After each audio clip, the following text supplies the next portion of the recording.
Alright, how's it going? So here's what I'm doing. I'm now putting sleeves on things that I should have put sleeves on a while ago. I try not to, handle these. You know what? What the fuck am I doing? Alright, so I went shopping. I'll show you what I got.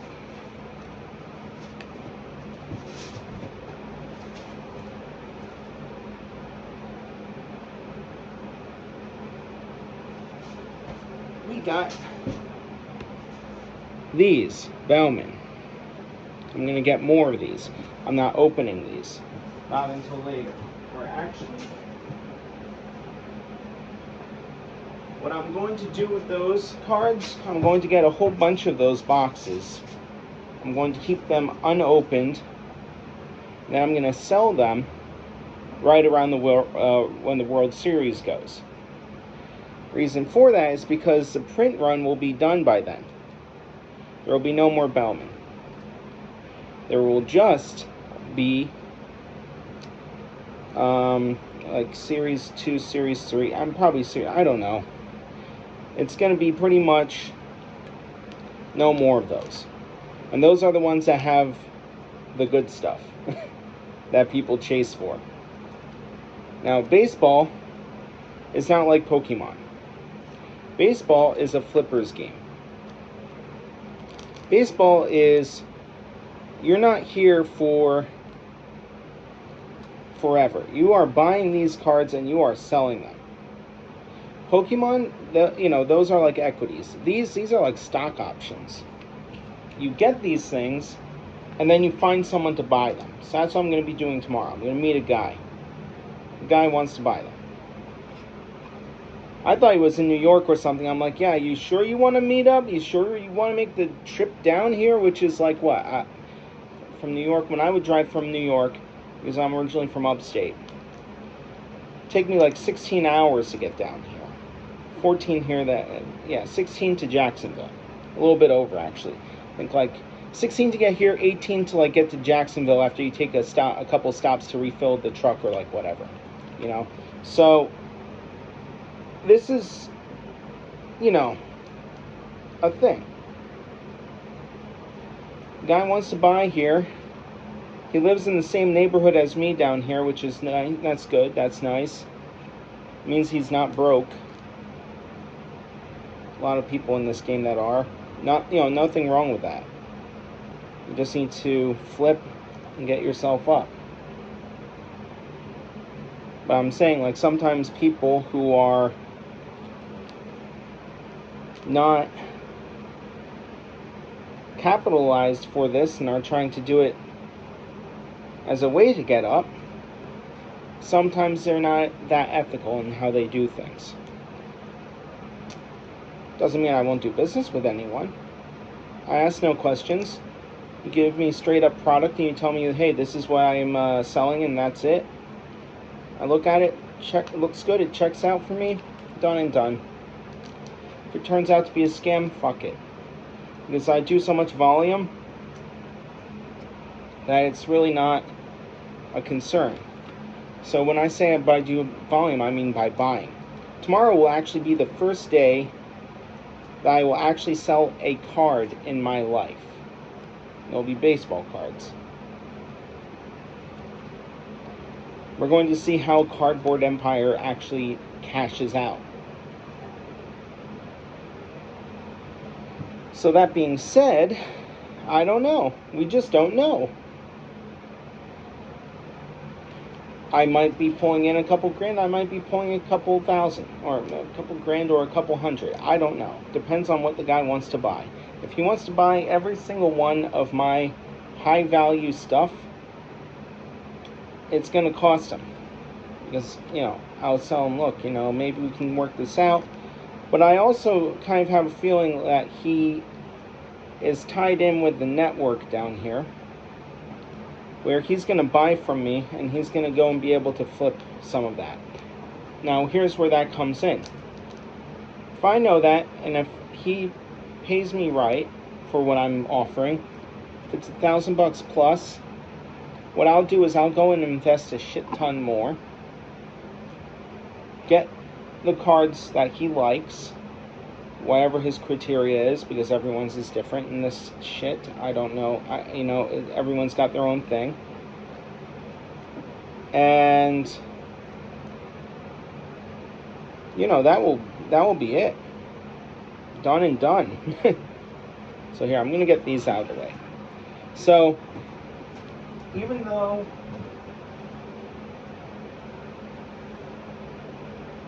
I bought those nice cards, right? Those boxes with Bowmans. I also got these guys for our entertainment today.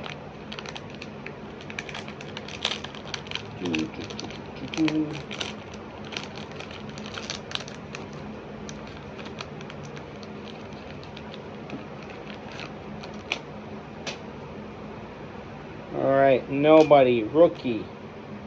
Nobody, rookie. Nobody, rookie. Nobody, rookie.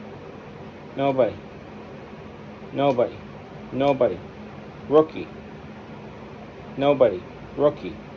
No, somebody.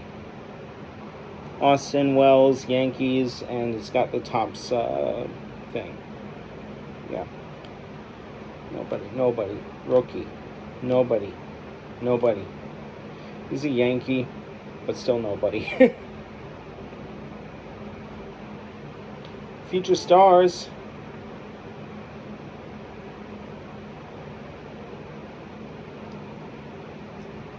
That's cool. Alright, there we go. Nolan Gorman, just foil. Louis Lizardo, foil.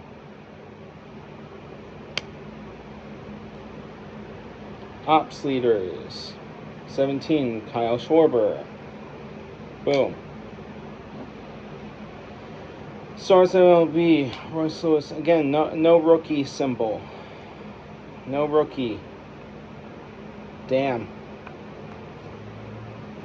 That pack blue. Nobody, rookie. Nobody, rookie. Nobody. Alright, let's look at it this way. So let's just say that right now each one of these are $1 a pop. Every single one of the ones that are anything like halfway decent. So 1, 2, 3, 4, 5, 6, 7, 8, 9, 10, 11, 12, 13, 14, 15. So 2x. Someone's probably going to say that, oh, it's not going to be worth that. It's worth whatever the fuck the guy's going to pay me for it.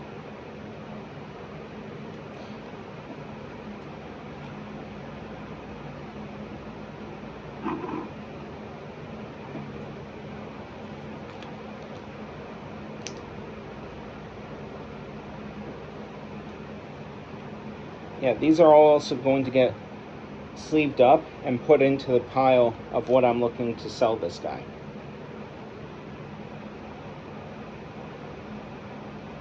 And $1 is like the absolute lowest. And it's for shitty cards. But when you have like better ones mixed in, that's when the price goes up. So when you are doing flips or scalping, or say you buy and then you arbitrage it with like sending the cards for grading, your value at that point goes up. It goes up.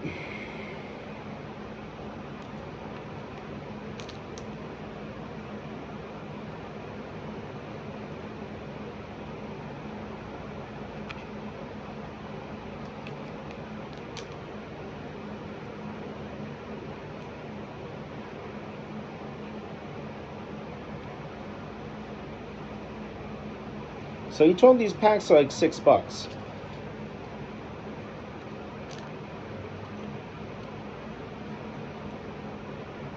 So that means what? You're doubling your money just for throwing these into some sleeves.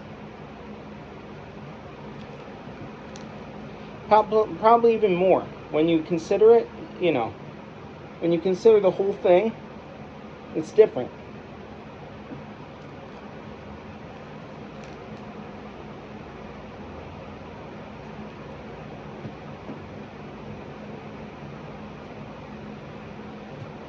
Bowman makes the thing go way up in terms of value.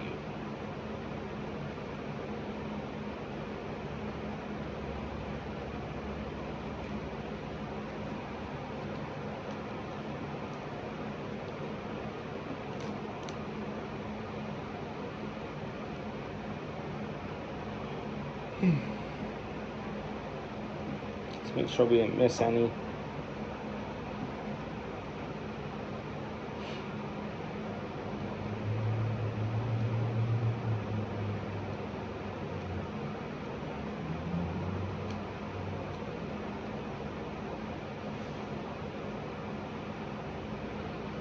Now, if the guy's gonna pay me like $1.50 or $2 per rookie card like that, which honestly I don't think he's gonna do. I think he's gonna maybe do like one at most, because that's what he needs in order to be able to flip this stuff. I'm not gonna do this with Pokemon cards, by the way. I'm gonna stay true to that.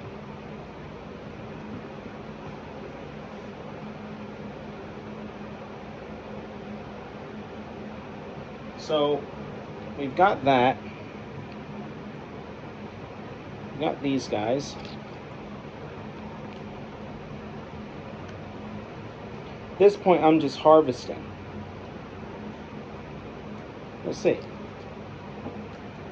Now, when I say that these are shitty, they're not actually shitty at all. These are actually pretty good cards. And you know, if I'm able to sell it to him at a good price, I would be happy to go and put the capital outlay to buy more of these, more of this product.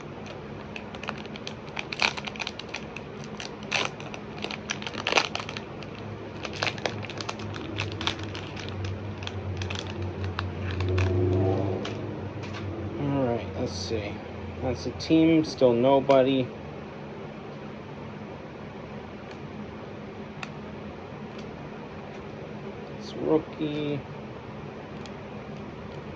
Rookie,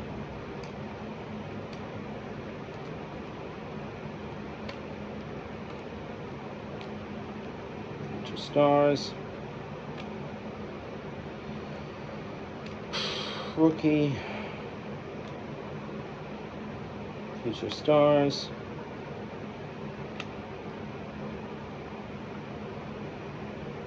foil, nothing special. This, I don't know, it's not foil. Stars of the MLB, just foil, nothing crazy, no rookie. No. There you go, that's a rookie.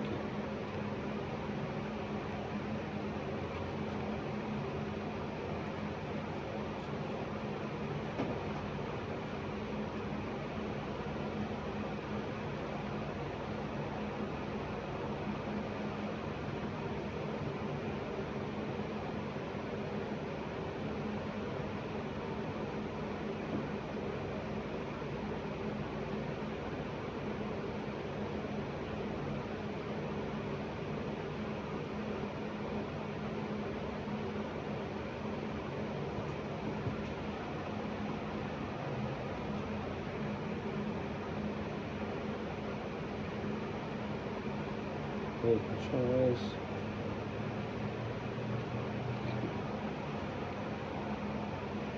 So, in my opinion, this was a very poor pack.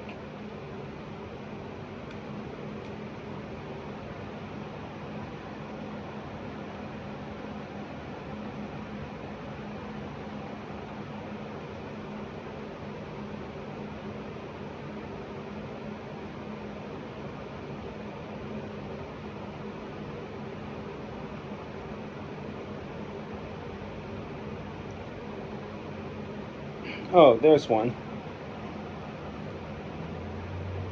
So this is why I go through this multiple times, because I miss things. There's probably more in the giant pile of cards that I've got too.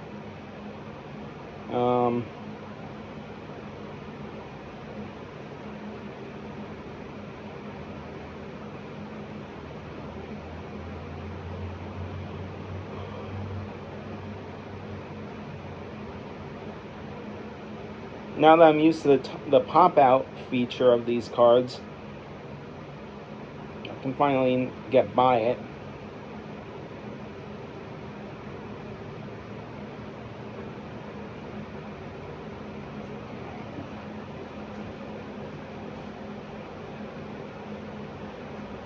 Yeah, I'm not a big fan of staring into the abyss.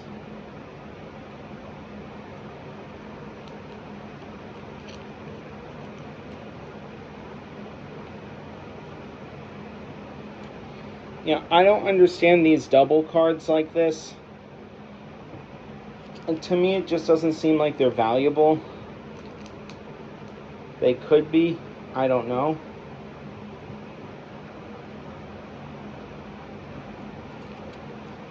I don't see it. Someone can correct me in the comment section below.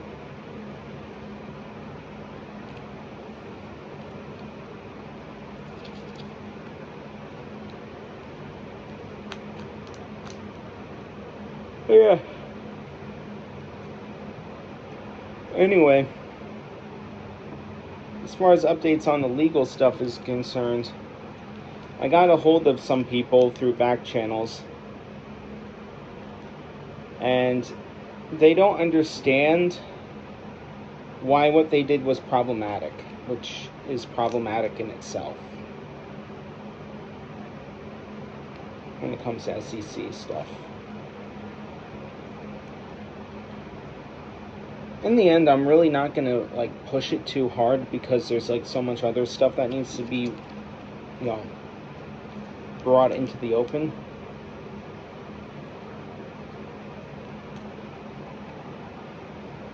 But it does sort of just like it's not a good look, because that shows where the operational default stance is, and that's not how to operate with someone. So here's my background. I've done a lot of work on my own. I've been an entrepreneur since 2017, and possibly arguably before that, but I don't really count the stuff that I did as like a little kid. I had a bait fish business. That was my first thing. Yeah, I was digging up rocks to put into our rock wall around the house. That was my first business, first job. Then the bait fish business, selling minnows. Then I worked for Lake Champlain Transportation Company, where they had like a shuttle going back and forth between the lake, the ferry going back and forth. Why did I say shuttle? It's like this is how you know I've been coding way too much futuristic AI shit.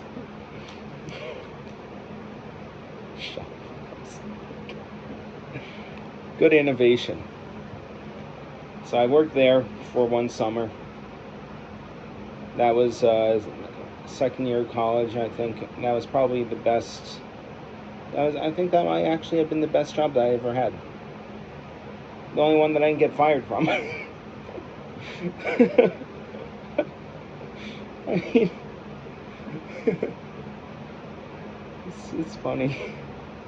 So, yeah, there was that. Then I was in the military. Then after that, after and during, I worked as a stockbroker. Left that job because it was horrible.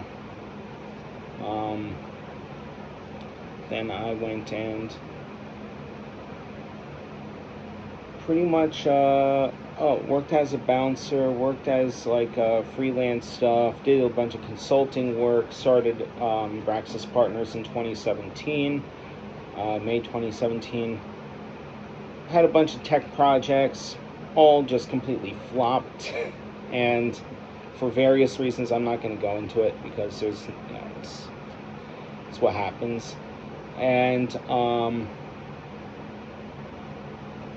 yeah, from there I basically just got into M&A, and I was operating. I basically pivoted Braxis from a tech company into a private equity firm, a boutique private equity firm, and I was going through and I was emailing all these executives and stuff and seeing who wanted to buy who wanted to sell their company, who I could buy a company from. I looked at the public markets because there's rules in place that require public companies to respond to any tender offer or any potential takeover to their company. So I reached out to Overstock. We had a good conversation with that company, and we were working towards getting the financing secured. But then that press piece dropped about Patrick Byrne, if anyone wants to go back into that, in 2019. And obviously that killed the deal due to the amount of complexity involved in it. There's no hard feelings on that at all. They were very professional, very good company. There's Endeavor Energy Resources. I reached out to them. I didn't actually reach out to them. I got that deal coming through our pipeline through one of our mutual contacts, and that deal was just over our heads. We were not going to be able to get that, even if they did agree to the terms that we presented. It was more of a formality, and